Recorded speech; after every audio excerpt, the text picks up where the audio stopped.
जागरण धारा 4 भारतीय न्याय संहिता 2023 सेक्शन 4 द भारतीय न्याय संहिता 2023। यह धारा भारतीय न्याय संहिता के तहत दिए जा सकने वाले विभिन्न प्रकार के दंडों सजाओं के बारे में बताती है। इसे आसान भाषा में ऐसे समझ सकते हैं, जब कोई व्यक्ति भारतीय न्याय संहिता के तहत किसी अपराध का दोषी पाया जाता है तो उसे ये अलग अलग तरह की सजाएं दी जा सकती हैं। मृत्युदंड, डेथ पेनल्टी। कुछ बहुत गंभीर अपराधों के लिए मौत की सजा दी जा सकती है। आजीवन कारावास, इम्प्रिजनमेंट फॉर लाइफ। इसका मतलब है कि अपराधी को अपने पूरे जीवन काल तक जेल में रहना होगा। कारावास, इम्प्रिजनमेंट, यह दो तरह का हो सकता है। कठोर कारावास, रिगोरस इम्प्रिजनमेंट, इसमें अपराधी को जेल में कठिन काम भी करने पड़ते हैं। सादा कारावास, सिंपल इम्प्रिजनमेंट, इसमें अपराधी को जेल में कोई कठोर काम नहीं करना पड़ता, केवल जेल में रहना होता है। संपत्ति का संपाहरण, फॉरफिचर ऑफ प्रॉपर्टी, इसमें अपराधी की कुछ संपत्ति को सरकार जब्त कर लेती है। दंड, जुर्माना, फाइन, अपराधी को सरकार को एक निश्चित राशि का भुगतान करना होता है। 6. सामुदायिक सेवा, कम्युनिटी सर्विस, यह एक नया प्रकार का दंड है जिसे भारतीय न्याय संहिता में शामिल किया गया है। इसमें अपराधी को समाज के लिए कुछ सेवा कार्य करने होते हैं, जैसे सफाई अभियान में हिस्सा लेना, बुजुर्गों की मदद करना आदि। यह आमतौर पर छोटे मोटे अपराधों के लिए होता है। संक्षेप में, धारा 4 यह बताती है कि अगर कोई भारतीय न्याय संहिता के तहत दोषी पाया जाता है तो उसे कौन कौन सी सजाएं मिल सकती हैं। इसमें मृत्युदंड से लेकर आजीवन कारावास, सामान्य कारावास, कठिन या सादा, संपत्ति की जब्ती, जुर्माना और एक नया दंड सामुदायिक सेवा शामिल हैं। धारा 5 दंडादेश का लघुकरण, कम्यूटेशन ऑफ सेंटेंस, यह धारा इस बारे में है कि सरकार किसी अपराधी की सजा को कैसे कम कर सकती है या बदल सकती है। इसे आसान भाषा में ऐसे समझें। सरकार, जिसे समुचित सरकार कहा गया है, किसी अपराधी की सजा को अपराधी की सहमति के बिना भी भारतीय न्याय संहिता के तहत किसी और सजा में बदल सकती है। यह बदलाव भारतीय नागरिक सुरक्षा संहिता 2023 की धारा 474 के अनुसार किया जाएगा। स्पष्टीकरण, एक्सप्लेनेशन, इस धारा में समुचित सरकार, अप्रोप्रिएट गवर्नमेंट का मतलब क्या है यह भी बताया गया है। केंद्रीय सरकार कब होगी समुचित सरकार? अगर सजा मौत की सजा है या फिर किसी ऐसे अपराध के लिए है जिससे जुड़े मामलों पर केंद्र सरकार की कार्यकारी शक्ति, कानून लागू करने की शक्ति लागू होती है, तो ऐसे मामलों में समुचित सरकार केंद्र सरकार अव्वल होगी। उदाहरण, अगर किसी व्यक्ति को देशद्रोह या किसी ऐसे अपराध के लिए सजा मिली है जो सीधे तौर पर केंद्र सरकार के अधीन आता है, तो उसकी सजा कम करने का अधिकार केंद्र सरकार के पास होगा। राज्य सरकार कब होगी समुचित सरकार? अगर सजा चाहे मौत की सजा हो या कोई और किसी ऐसे अपराध के लिए है जिससे जुड़े मामलों पर राज्य सरकार की कार्यकारी शक्ति लागू होती है, तो ऐसे मामलों में समुचित सरकार उस राज्य की सरकार में होगी जहां अपराधी को सजा सुनाई गई है। उदाहरण, अगर किसी व्यक्ति को चोरी, हत्या या ऐसे किसी अपराध के लिए सजा मिली है जो राज्य के कानून व्यवस्था के दायरे में आता है, तो उसकी सजा कम करने का अधिकार उस राज्य की सरकार के पास होगा जहां उसे सजा दी गई थी। सारांश में, यह धारा सरकार को यह अधिकार देती है कि वह अपराधी की मर्जी के बिना भी उसकी सजा को बदल सकती है या कम कर सकती है। कौन सी सरकार, केंद्र या राज्य, यह अधिकार का उपयोग करेगी, यह अपराध की प्रकृति और उस पर किस सरकार की कार्यकारी शक्ति लागू होती है, इस पर निर्भर करेगा। यह सब भारतीय नागरिक सुरक्षा संहिता की धारा 474 के नियमों के अनुसार होगा। धारा 6 दंडावधियों की भिन्नों का गणना, fractions of terms of punishment, यह धारा इस बात को स्पष्ट करती है कि जब सज्जा की अवधि की गणना करनी हो, खासकर जब आजीवन कारावास, लाइफ इम्प्रिजनमेंट की बात हो, तो उसे कैसे गिना जाएगा। इसे आसान भाषा में ऐसे समझें, कानून में जब किसी सजा की अवधि जैसे कुछ साल का कारावास के छोटे हिस्सों या भिन्नों की गणना करनी होती है, तो आजीवन कारावास को आमतौर पर 20 साल के कारावास के बराबर माना जाएगा। लेकिन इसमें एक शर्त है, जब तक कि अन्यथा उपबंधित न हो। इसका मतलब है कि अगर किसी विशेष कानून या प्रावधान में स्पष्ट रूप से यह बताया गया हो कि आजीवन कारावास को किसी और तरीके से गिना जाना है, तो उस विशेष प्रावधान का पालन किया जाएगा। अन्यथा सामान्य नियम यही रहेगा कि आजीवन कारावास को 20 साल के कारावास के बराबर माना जाए। डिन्ने उदाहरण के लिए, मान लीजिए किसी अपराधी को आजीवन कारावास की सजा हुई है। अगर कोई कानून सजा के कुछ हिस्से को कम करने की बात करता है, तो उस गणना के लिए आजीवन कारावास को 20 साल मानकर ही हिसाब लगाया जाएगा। अगर किसी नियम में यह लिखा है कि आजीवन कारावास की सजा के एक चौथाई हिस्से पर पैरोल मिल सकती है, तो इसका मतलब होगा कि अपराधी को 20 साल का एक चौथाई यानी 5 साल जेल में बिताने के बाद पैरोल पर विचार किया जा सकता है, जब तक कि कोई और विशेष नियम न हो।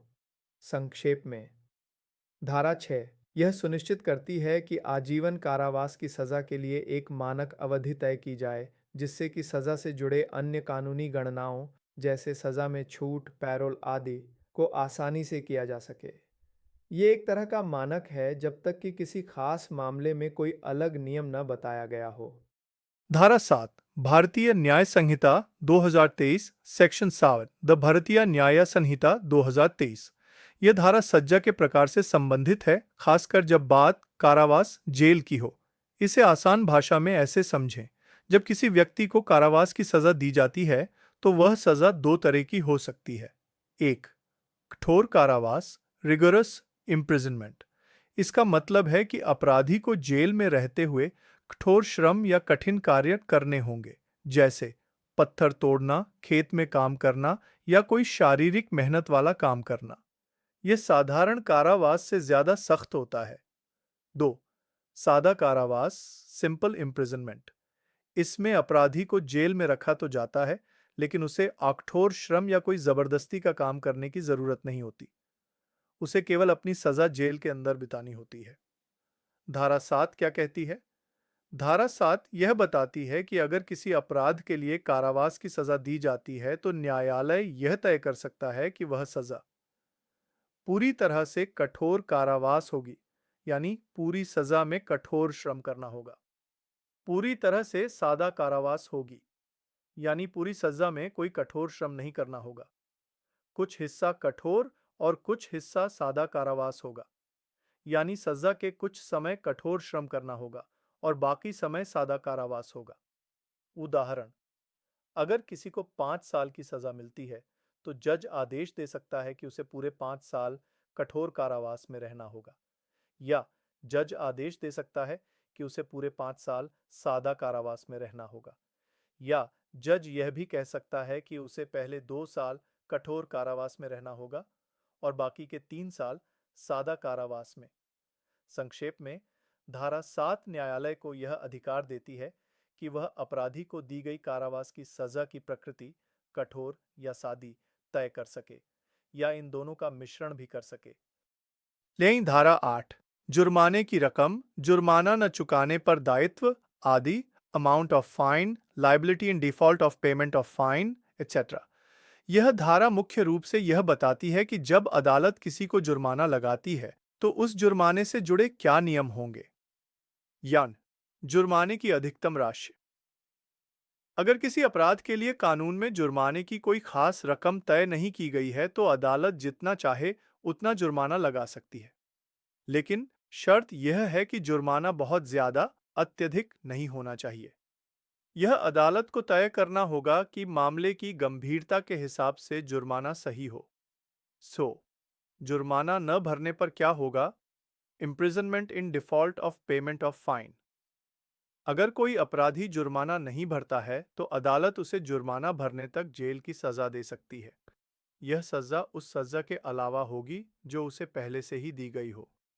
सजा की अवधि जुर्माने की रकम पर निर्भर करेगी। अगर जुर्माना Rs 5,000 तक है तो जेल की सजा 2 महीने तक हो सकती है।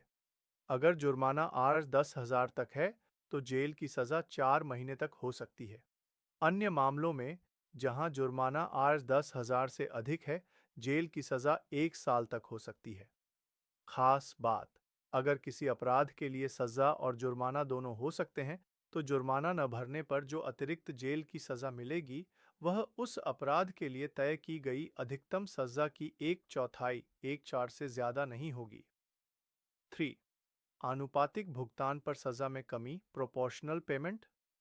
अगर अपराधी जुर्माने का कुछ हिस्सा भर देता है, तो उसकी जेल की सजा उसी अनुपात में कम हो जाएगी। मुंबई उदाहरण, अगर किसी को 4 महीने की सजा और 1,000 रुपये का जुर्माना न भरने पर जेल हुई है और वह 500 रुपये भर देता है, तो उसकी जेल की सजा आधी 2 महीने कम हो जाएगी। और जुर्माने की वसूली की समय सीमा, जुर्माना या उसका कोई भी बाकी हिस्सा अपराधी को सजा सुनाए जाने के 6 साल के अंदर कभी भी वसूला जा सकता है। अगर अपराधी को 6 साल से ज्यादा की जेल की सजा मिली है, तो जुर्माना उस जेल की सजा खत्म होने से पहले कभी भी वसूला जा सकता है। पाई, अपराधी की मृत्यु पर क्या होगा? अगर अपराधी की मृत्यु हो जाती है, तो भी उसकी संपत्ति से जुर्माना वसूला जा सकता है, बशर्ते यह जुर्माना उसकी मृत्यु से पहले लगाया गया हो। व्याख्या संक्षेप में, यह धारा सुनिश्चित करती है कि अदालत द्वारा लगाया गया जुर्माना वसूल किया जा सके। अगर अपराधी जुर्माना नहीं भरता, तो उसे अतिरिक्त जेल की सजा हो सकती है, जिसकी अवधि जुर्माने की रकम पर निर्भर करेगी। साथ ही जुर्माने का कुछ हिस्सा भरने पर सजा में कमी और जुर्माने की वसूली के लिए समय सीमा भी तय की गई है। धारा 9, कई अपराधों से मिलकर बने अपराध के लिए दंड की अवधि। Limit of punishment of offence made up of several offences. यह धारा इस बात को स्पष्ट करती है कि अगर कोई व्यक्ति एक ही कार्य या कार्यों की श्रृंखला से कई अपराध करता है, तो उसे सजा कैसे मिलेगी। इसे 2 हिस्सों में समझ सकते हैं। धारा 9 एच, अगर कोई ऐसा अपराध है जो कई छोटे छोटे हिस्सों से मिलकर बना है और हर हिस्सा अपने आप में एक अलग अपराध है, तो अपराधी को हर छोटे हिस्से के लिए अलग अलग सजा नहीं दी जाएगी। उसे उस मुख्य अपराध के लिए ही सजा दी जाएगी, जब तक कि कानून में साफ तौर पर यह न लिखा हो कि ऐसे मामलों में हर हिस्से के लिए अलग सजा दी जाएगी। उदाहरण, मान लीजिए कोई व्यक्ति किसी के घर में चोरी करने के इरादे से घुसता है, जो कि गृह अतिचार का अपराध है, और फिर वहां से सामान चुराता है, जो कि चोरी का अपराध है। इस मामले में घुसना और चोरी करना दोनों एक ही घटना के हिस्से हैं। धारा 901 के तहत उसे गृह अतिचार और चोरी के लिए अलग अलग सजा नहीं मिलेगी, बल्कि मुख्य अपराध चोरी, जिसमें गृह अतिचार भी शामिल है, के लिए सजा मिलेगी। धारा 9(2), यह धारा उन स्थितियों को बताती है जहां ए, कोई एक ही काम कानून के तहत अपराध की कई अलग अलग परिभाषाओं में फिट बैठता है, बी, कई काम मिलकर एक अलग बड़ा अपराध बनाते हैं। ऐसे मामलों में अपराधी को केवल उस अपराध के लिए सबसे कठोर सजा मिलेगी जो कि न्यायालय उस स्थिति में दे सकता है। उसे हर छोटे अपराध या हर परिभाषा के लिए अलग अलग सजा नहीं दी जाएगी। उदाहरण, कल्पना कीजिए कोई व्यक्ति किसी को गंभीर चोट पहुंचाता है, जो कि चोट पहुंचाना का अपराध है, और उसी चोट के कारण वह व्यक्ति बाद में मर जाता है, जो कि हत्या का अपराध है। यहाँ एक ही कार्य से 2 अलग अलग अपराध हुए। धारा 9(2) के तहत अपराधी को चोट पहुंचाना और हत्या के लिए अलग अलग सजा नहीं दी जाएगी, बल्कि उसे हत्या के लिए सबसे कठोर सजा मिलेगी, क्योंकि हत्या अधिक गंभीर अपराध है। संक्षेप में, धारा 9 का मुख्य सिद्धांत यह है कि किसी अपराधी को एक ही घटना या कार्यों की श्रृंखला से उत्पन्न होने वाले कई अपराधों के लिए बार बार सजा नहीं दी जानी चाहिए। उसे सबसे गंभीर अपराध के लिए या उस अपराध के लिए सजा मिलेगी जिसमें सभी छोटे अपराध शामिल हैं, जब तक कि कानून स्पष्ट रूप से अलग अलग सजा का प्रावधान न करे। इसका मकसद एक ही अपराध के लिए दोहरा दंड, डबल जॉपर्डी होने से रोकना है। जरूर, आइए भारतीय न्याय संहिता 2023 की धारा 10 को आसान हिंदी में समझते हैं। धारा 10 कई अपराधों में से किसी एक का दोषी होने पर दंड, punishment of person guilty of one of several offenses, judgment stating that it is doubtful of which। यह धारा उन स्थितियों से संबंधित है जहां अदालत यह तय करती है कि किसी व्यक्ति ने कई अपराधों में से कोई एक अपराध तो किया है, लेकिन यह निश्चित नहीं है कि उसने उन विशिष्ट अपराधों में से कौन सा अपराध किया है। इसे सरल शब्दों में ऐसे समझें। मान लीजिए एक अदालत किसी व्यक्ति के खिलाफ सुनवाई कर रही है। सबूतों के आधार पर अदालत इस नतीजे पर पहुंचती है कि उस व्यक्ति ने 2 या 3 अलग-अलग अपराधों में से कोई एक अपराध तो जरूर किया है, लेकिन अदालत इस बात को लेकर पूरी तरह से सुनिश्चित नहीं हो पाती कि उसने उन कौन से अपराध को किया है। ऐसी स्थिति में धारा 10 क्या कहती है? अगर उन सभी अपराधों के लिए एक ही सजा यानी एक ही अवधि की जेल या एक ही जुर्माने की राशि तय नहीं है, तो अपराधी को उस अपराध के लिए सजा दी जाएगी जिसके लिए से सबसे कम सजा उनका प्रावधान है। उदाहरण के लिए लोग कल्पना कीजिए कि किसी व्यक्ति पर 2 आरोप लगे हैं। एक, सामान्य चोट पहुंचाना, सिंपल हर्ट, जिसके लिए सजा 1 साल तक की जेल हो सकती है। 2, गंभीर चोट पहुंचाना, ग्रीवस हर्ट, जिसके लिए सजा 7 साल तक की जेल हो सकती है। अदालत को लगता है कि व्यक्ति ने या तो सामान्य चोट पहुंचाई है या गंभीर चोट, लेकिन यह पक्के तौर पर तय नहीं कर पा रही कि कौन सी। ऐसे में धारा 10 के अनुसार उसे सामान्य चोट पहुंचाने वर्ष के लिए दंडित किया जाएगा, क्योंकि उसके लिए कम से कम सजा का प्रावधान है। सारांश में धारा 10 यह सुनिश्चित करती है कि जब किसी मामले में अदालत को यह संदेह हो कि अपराधी ने कई अपराधों में से ठीक कौन सा अपराध किया है और उन अपराधों के लिए अलग-अलग सजाएं हैं, तो अपराधी को सबसे हल्के अपराध की सजा दी जाए ताकि न्याय हो सके और किसी को जरूरत से ज्यादा सजा न मिले।